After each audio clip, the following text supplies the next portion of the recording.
Next, let's queer up trans rights.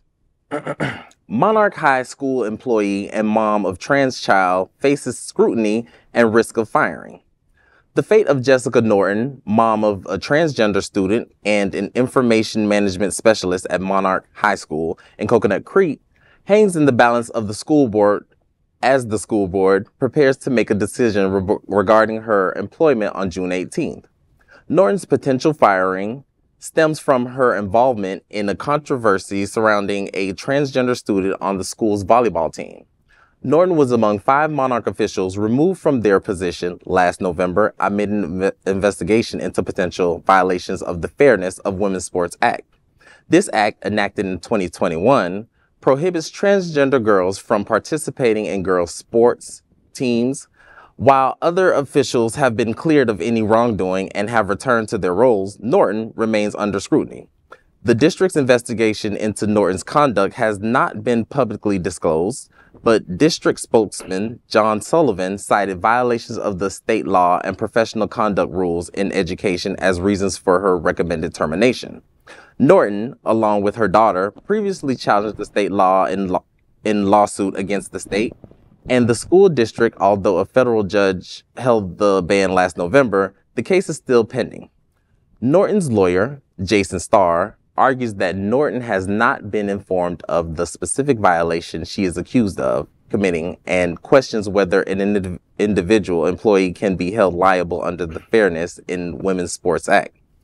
According to Starr, the law applies to institutions, not individual employees.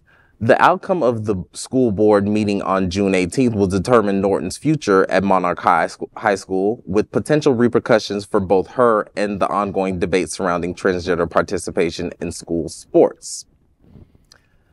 I'm a little on the fence with this, and it's only because I love my trans sisters, I love my trans men, and I'm always an advocate.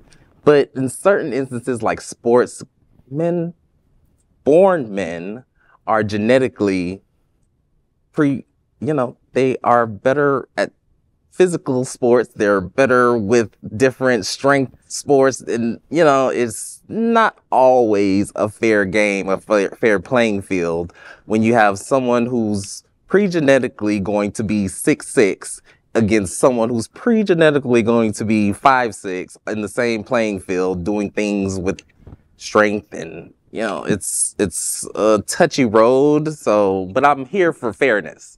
If you're trans, you say you're a girl, this is where you need to be, for sure. Let's talk about that. I think that this is such an important part of the discussion, right? Mm-hmm. Like that is, and I think you're right that the kind of at the center of the story is the center of the story is about fairness and equity. Yes. We all can agree to that. Sure.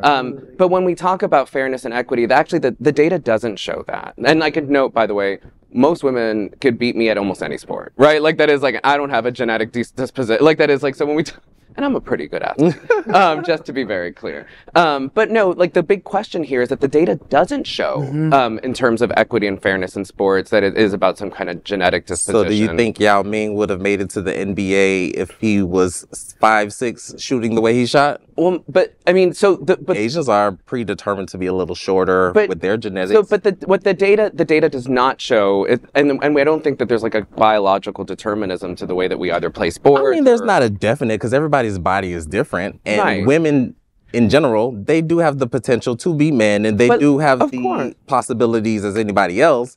But when you're talking about kids, there's different growth spurts, there's different hormones going on, there's a whole different mind frame of how you're handling situations. But if we're sure about that. If we are talking about fairness and equity, what we do know and what the data does show is that trans people disproportionately experience discrimination, exclusion, and violence. 100% I agree with that. And that this is a part of that. Yeah. And that women's bodies, especially in sports spaces, are heavily policed and are heavily surveilled. Absolutely. I'll also say that the data shows that you're more likely to do well in sports if you're of a particular socioeconomic class. That's actually the determinant class. That is, like, if you get access to good coaches and trainings, not some kind of biological determinism. Right, and that training begins, like, if you've been playing the sport from an early age, and the thing about the mother, I mean, her future is in the hands of the same school board that does the bidding of this governor. I mean, that's terrifying. And according to my magic 8 ball, outlook not so good. This woman, to me, the mom is a hero. Yes. Like that is, She's still taking this journey. Yeah. and she's paving a way for that is like I want to talk about parental rights here, right? That is like She's a parent. Is she not a parent? yeah, like when people are absolutely. talking about the rights for your as a parent, she has a right to defend her parent, her daughter, right? Her child here, and she's doing that, right? Like she's doing like what's best for her child, and this is a beautiful story in that way. Absolutely. And the fact that it's against an individual, and it's not against an individual, it's against an institution. Exactly. Yeah. So why is she being prosecuted a little more than everybody else? Right. Is it Well because said. she's the mother? Or is it because you guys just don't want that situation at the school at all? The trying to limitations make of an parental example. rights. Yeah. They're trying to make an Trying to make example. an example. Horrible. And that's And it's unfortunate she has to be the martyr, but Yeah. somebody has to be. Support her.